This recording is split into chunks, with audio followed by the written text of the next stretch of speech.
Welcome to the first episode of Transforming Basketball. This is your host, Alex Sarama.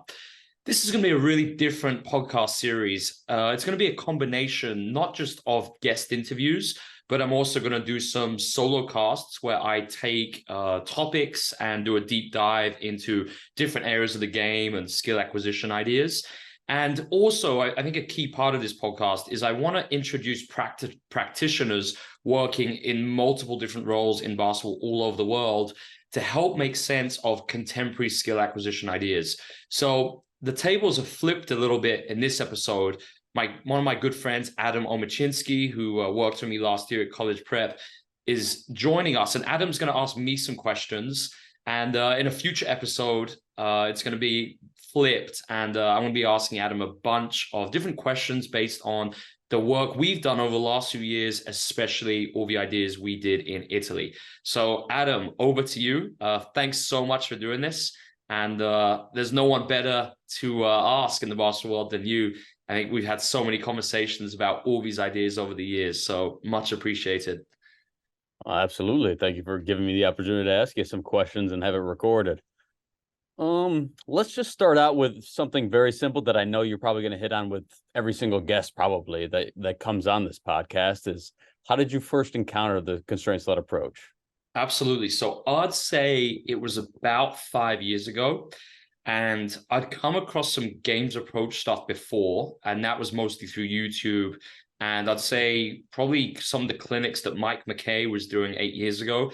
I think a lot of people know kind of how much of an influence Mike has had on me. He's probably been one of my biggest coach mentors. And obviously Mike's the performance director of Basketball Canada. For those who don't know, I definitely recommend checking out some of his YouTube stuff.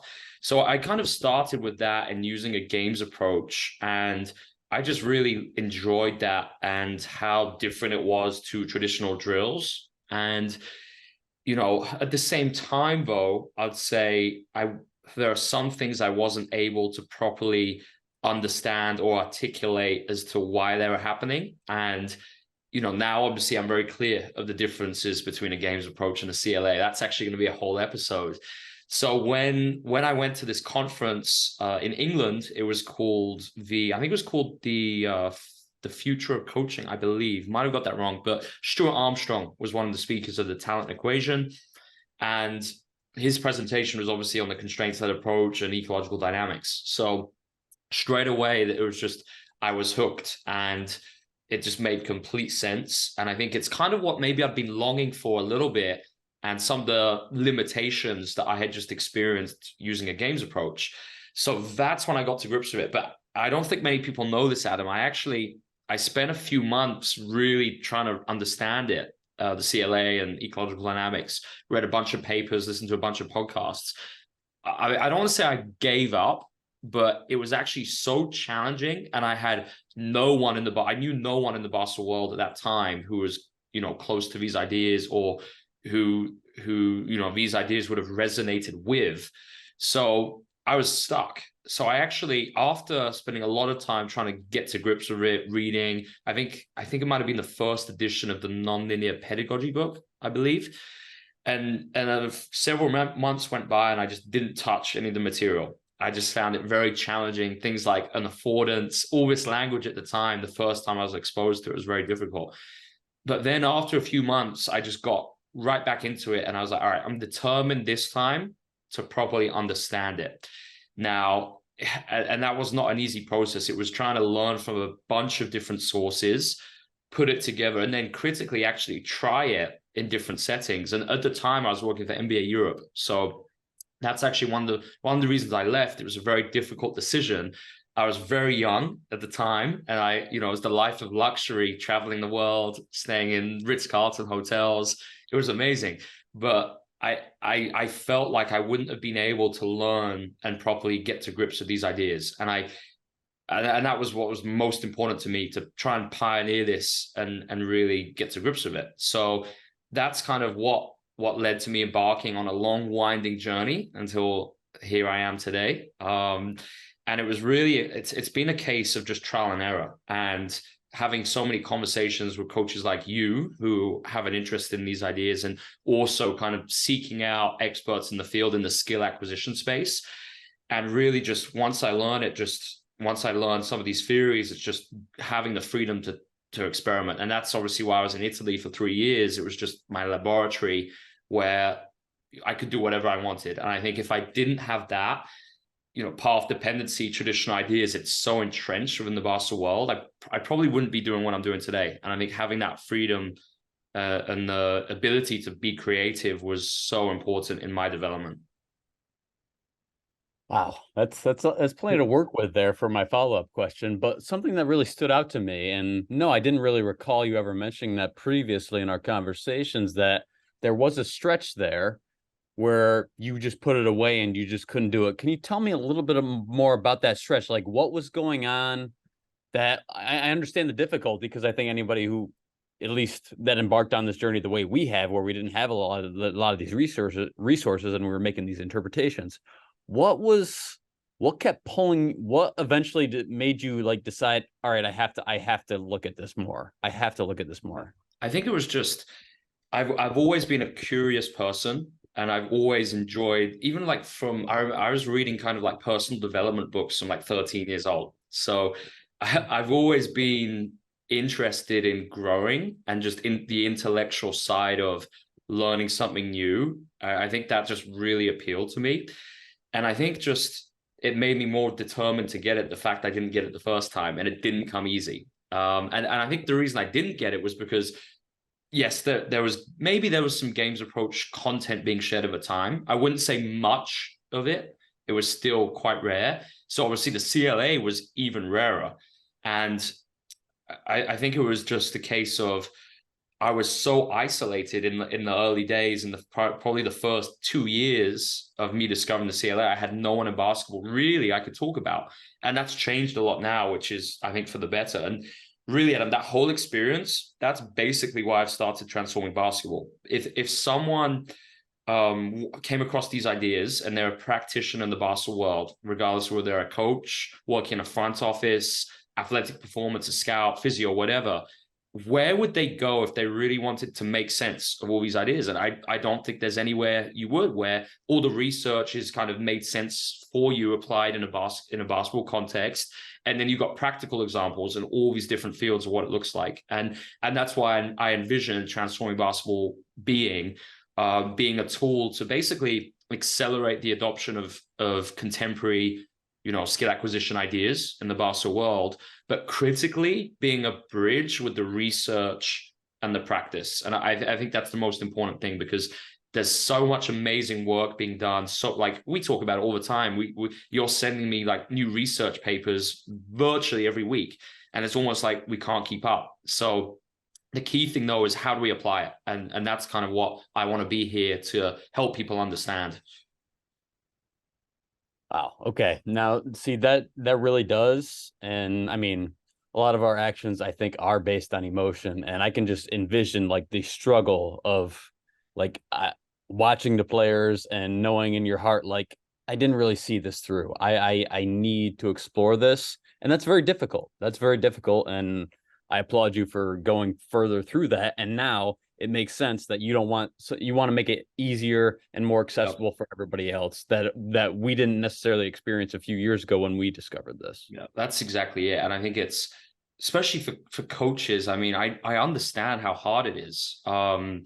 Especially I've had the luxury of being a professional coach for, well, the last 5 years. At the same time I discovered the CLA, really. So I've had the time to do this, but I've also wasted a lot of time going down, wrong paths, and that was necessary for me to be where I am now. And I want coaches to be able to feel like they can grasp this, because both of us, we've seen the results. Whether it's a college prep or even other environments all around the world, we know what this can do at any level of basketball. And I just think we owe it to the players. If there's an approach that we know is based by supported by a rigorous evidence base, and not just in terms of making players more skillful, but the other kind of things you get out of it, whether that's leadership, confidence, all those things which are just so important for life. I just think that's you can't dispute that, and how beneficial the CLA is in that regard. Wonderful. Thank you for sharing that, Alex. I'm glad I didn't directly like try and seek out like how transforming came about, but that's very cool that we get to hit on the topic of like why we're here in the first place and why you decided to start this company. And speaking of like starting this company, something that's always been on my mind recently, as soon as you asked me like, hey, would you like to ask me some questions, is like you're very you seem very excited by taking on big tasks. I mean, just going through your history. I mean, you started coaching. You like, I believe you started your own AAU team at age 16, just because you wanted to start coaching. And it always we transitioned from that. You got this job at NBA Europe, so you're traveling all over the world, seeing these things at a very young age. Then you're like, oh, I want to take on this Belgium thing. I want to run this. Nope, this isn't good enough for me. I want to run my own program. And then on top of that, you're also juggling things like, oh, I want to start a conceptual offense. I want to write a book. I want to do this. What excites you about that process that just it seems like you always have something big in the queue, sort of say. Yeah, absolutely, Adam. I mean, honestly, the selfish reason is because doing these things makes me better. And it's just the thought process of going through all these different projects that I've partaken in over the years.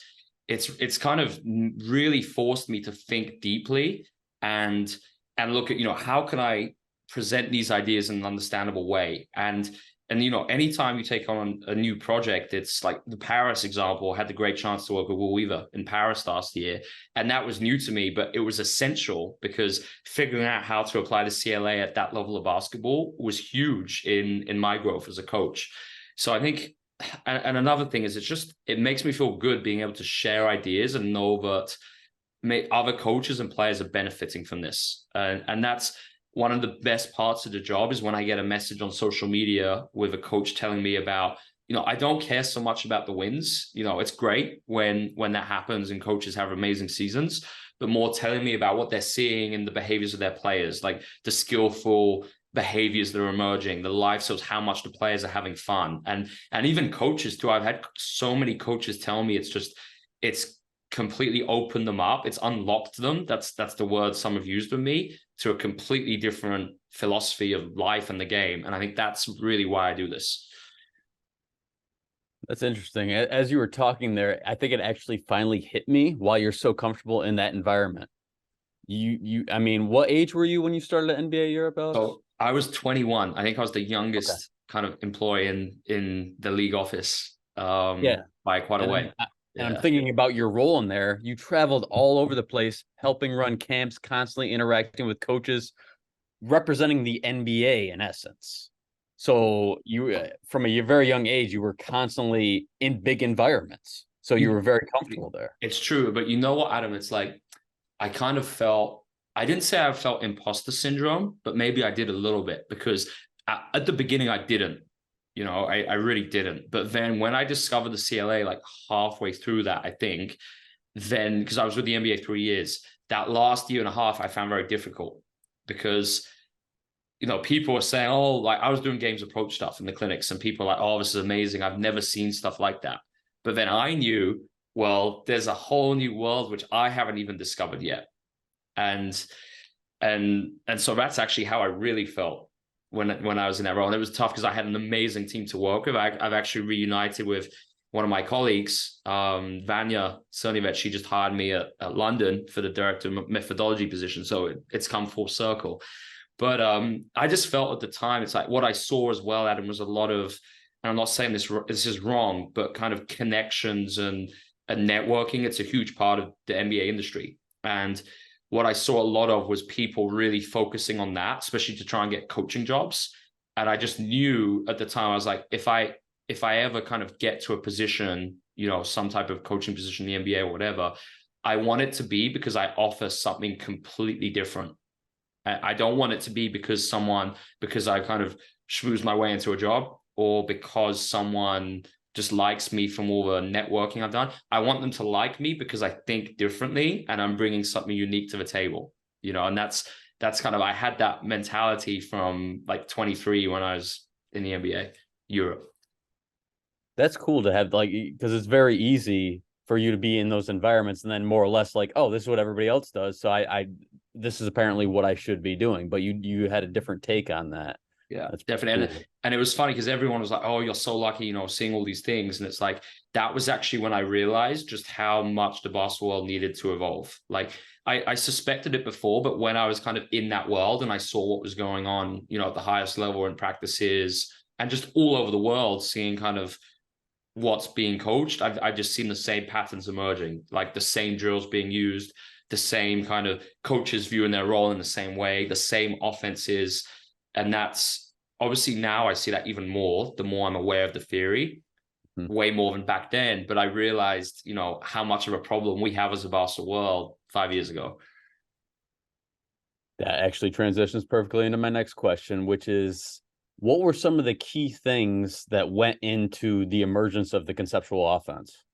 Absolutely. So I think an understanding of ecological dynamics completely changed the way I saw the game. Now, I was first exposed to conceptual offense by two coaches in New Zealand, Ross McMains and Zico Coronel. Now, obviously, it's been done in the NBA years, but I felt like the way kind of Ross and Zico explained it was very different in terms of how they're able to articulate it so coherently. So then kind of what I did is that inspired me. And I thought, okay, with the knowledge I have of ecological dynamics, how can we take this further? And then I think the key difference was how can we use the CLA to actually bring it to life? And that was where, conceptual offenses, we've seen that in the NBA for a number of years, but I'd say for the most, well, the CLA is not being used to develop it, right? I'm confident I can say that. And I think that's, the whole essence of a conceptual offense is to develop adaptive performers who are attuned to the affordance landscape. So the different invitations for action that may appear when they're using a trigger or whatever. So, when we're using these practice environments, which are, without defense or not even a live defender, just some type of, could even be a coach just playing defense in a variable manner, but when we're not doing any of that and we're teaching a conceptual offense with 3-on-0, 5-on-0, to me, that defeats the object of a conceptual offense, because it's not to run a pattern. It's to develop players who are attuned to different ways to create dominoes, to create an advantage. So that's, using obviously redefining my version of conceptual offense and coming up with a terminology that makes it clear to educate the intention and attention of the players, but critically look at how we use the CLA to bring these principles of play to life. Interesting. Okay, so while you were putting your ideas more or less together, I guess two questions more or less. A, what did you struggle with the most in that process? What seemed to take up the most time that you're like, I don't know, I'm still not confident in this aspect of it? And how did you decide, like, oh, I'm good. I'm good with this. I can put this out there. Yeah. So I think the light bulb moment for me was when I first understood how to properly design activities. And I don't think, I'm not saying this in spite or anything. I want to really make that clear. I think a lot of coaches right now think they know a CLA, but really it's a games approach. And I see a lot of talk about small-sided games and playing loads of different small-sided games, but that's not it, right? It's, why are we using activity? What's the intention of doing this? Like, what principles of play do we want to develop? What affordances, what opportunities for action do we want to expose our players to? What kind of movements, how do we want to kind of develop dexterity and movement, get them moving in different ways? So for me, that's when I first understood like how to properly design activities and manipulate constraints. That was it. And it's like, as opposed to staying on the same small-sided game for like 8 minutes, maybe after 3 minutes, we change it, we manipulate a constraint, a different starting location. We start it in a different way. Maybe we introduce a different trigger, different point system. So many different things we can do. I'll give you a great example on that, Adam, too. Like, because I want Transforming to be as practical as possible. And I want people to leave whatever kind of content they're engaging with, whether it's the podcast, blog, courses, I want them to be able to apply it straight away. So today in a practice, I was watching players run 2-on-2 in a pick and roll. And obviously it was great. I was pleased to see that they were doing that live, as opposed to doing a drill and doing that 2-on-0. But what I noticed was they did that same version of the 2-on-2 for 9 minutes, and it was always against a drop. and it was the players were all down the same end of the court. So they weren't getting much repetition at repetition, and it was very scripted. So that would be more of a games approach. What we could have done with the CLA, using a CLA effectively. Well, firstly, obviously, I'd have both groups of players divided on each basket and constantly moving them between both baskets. Why? Individual constraints. Playing with a 7-foot roll man, maybe versus a fast 7-footer versus a slower 6'8", different skills are going to emerge within that. Then what we did at Prep a lot was our imaginary wall, where coaches make an imaginary wall, players can only play in between that. So within what I saw today, they were kind of venturing into unrealistic spacings. And that wouldn't happen in the game. It's not representative. And then, at the same time, there are maybe, the shot clock, there was no shot clock, and score wasn't really being kept. So by using a CLA, it's so specific. And I think some people have confused the CLA for being very generic, but it's the complete opposite. And I think if you just say that, you're not really understanding what the CLA is. So, doing our 2-on-2 wall pick and roll, we could have had a variable shot clock, had them play in the space, and critically change the coverage. Even if the goal is to develop proficiency using a drop defensively or punishing on offense, if it's always a drop, it's not that variable and it's not going to be useful because the players know what it is. So we've got to, whether it's mixing in a different trigger sometimes, so we don't actually know when the pick and roll will emerge, or just mixing the coverages up. I think, that's a great example of how we can use the CLA to kind of transform a games approach activity. That's so funny where you took that.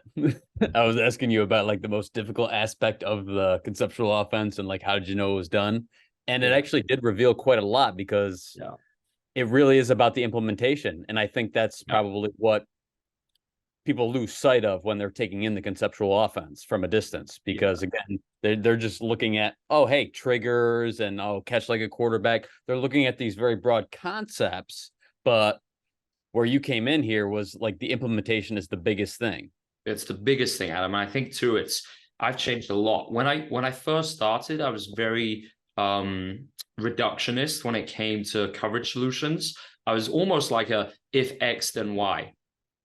And now, as you know, I'm the complete opposite to that, because it's just not ecological. And we got to appreciate that different coverage solutions will be effective for different players, and the moment will always change. So it's much more principles now. So our coverage solutions are merely principles of play. They're not automatics. I really don't like that phrase, automatic. And we don't have, I don't have any automatics in the offense, because there's never such thing as an automatic. It always could be slightly different. You never know. And I think it's so much better to have these principles rather than these very strict models, which the players must always adhere to, no matter what the environment is inviting them, or offering them.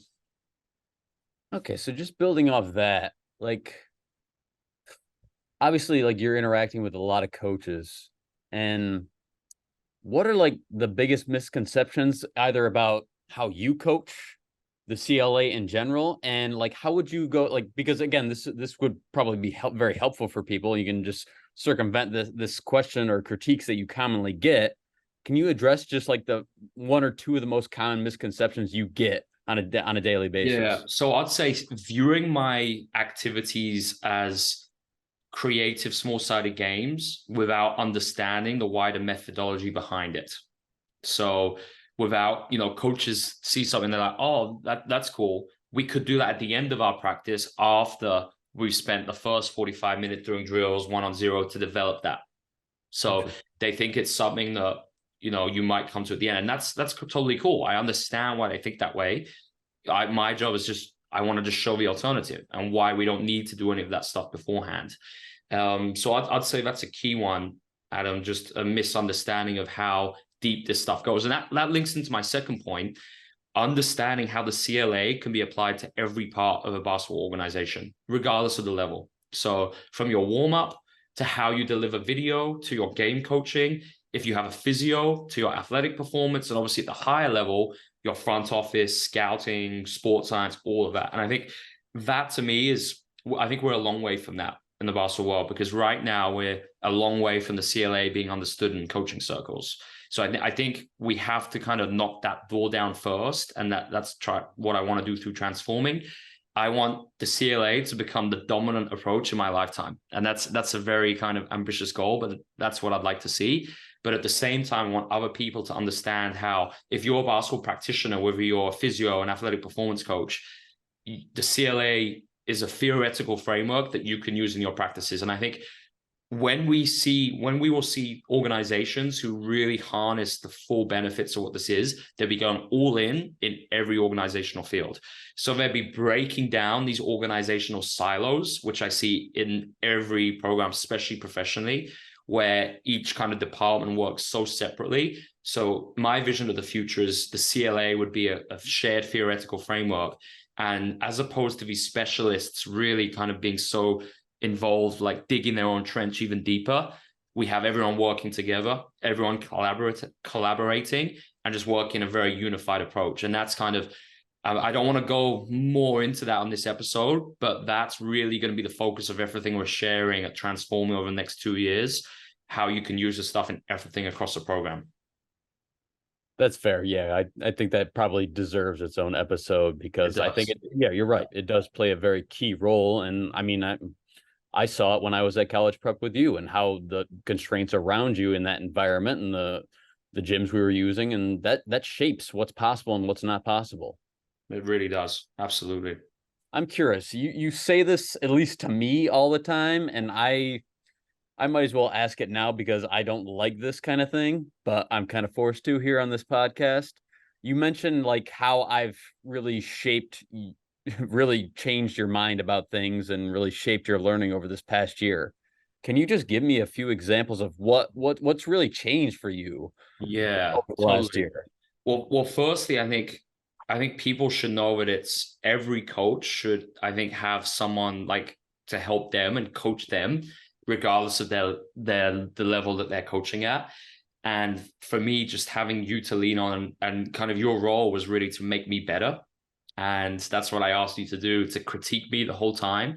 And I think I'd actually like to share some of those conversations we had, and kind of the things that I wasn't doing as effectively as I kind of should have been doing.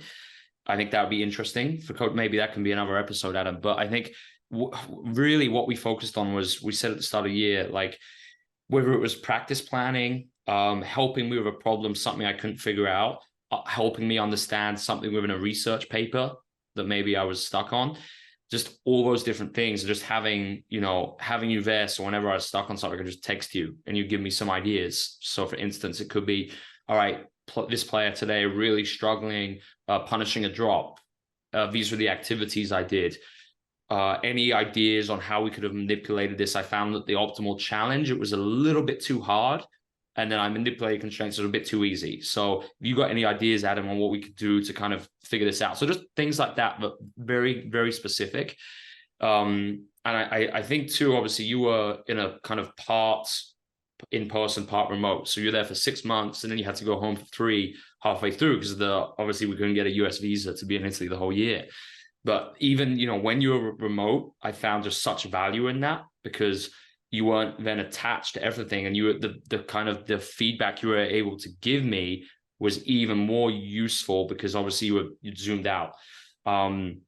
So I would just say, to answer the question now properly, where I was at in September was, I was I was confident for sure with the CLA, but how I finished the season was a completely different level. And the reason why was because of how well I think I grasp the theory now. And hopefully, that might change in 6 months, and I'll look back on now and be disappointed with myself. That's how it should be. But just having like the use of the ecological language, and then actually understanding what it looked like. People say, why does the theory matter? But I will say, from going through that firsthand, when you really understand the theory, it changes everything, because you start thinking about these things in practice, and it actually changes not just how you see the game and how you're observing performance, whether that's practice or in the game, but then it changes how you think and how you respond in that moment. And that's kind of what you helped me with so much. I think during the year, I think we must have probably gone through, probably about 100 research papers at least. And I think that's we had the chance to read, apply, and just think. And I think so many programs, Adam, the reason why the basketball is so traditional is because coaches unfortunately don't have that time. What we had was a luxury, but that's the whole reason we did it, because we know that's what would have made us better. I purposely went at that level as opposed to maybe coaching full-time professionally, because I knew that's the benefit I would gain from it. And having that time to do that, it's a game changer. Wow. So to close that out, I think, what would you suggest for the everyday coach as far as getting a hold of that theory, and what's a reasonable step that they could take to make that easier? I mean, obviously every circumstance is going to be different, but what would be like the easiest step they could to start exploring the theory? That way they can get that kind of experience that you just discussed. So I don't want to do a pitch here, but I would say definitely you set me up for that question so easily. Well, firstly, obviously, what we're doing with Transforming is with the podcast. I'm purposely, this is not being disrespectful, but I'm not getting celebrity well-known coaches on here. That's not what this is about. I want real world practitioners at every level of basketball. We will have some NBA coaches come on, but also we have high school coaches. We have coaches internationally, mini basket coaches who have been coaching for 6 months using a CLA. We're going to have everyone on. And the reason why is because that's how I think we need this reality of what coaches are facing in their environments for the basketball world to truly grasp this. Then what we're doing is through blogs, we'll be sharing some of the research papers, and we might even have podcasts where we talk about it. And I really dive into it, and I put it into a basketball specific context. This is also a cool opportunity to announce that I have been working on a book, which is more information is going to come out on that soon. It's kind of like an all-encompassing guide for if someone was to stumble across this for the first time, kind of a lot is shared within that, and it's all practical at the same time. Now, outside of that, I think there's a lot of kind of amazing people doing work within the skill acquisition community. So they'll be coming on the podcast, but also I'd implore people to check their resources out.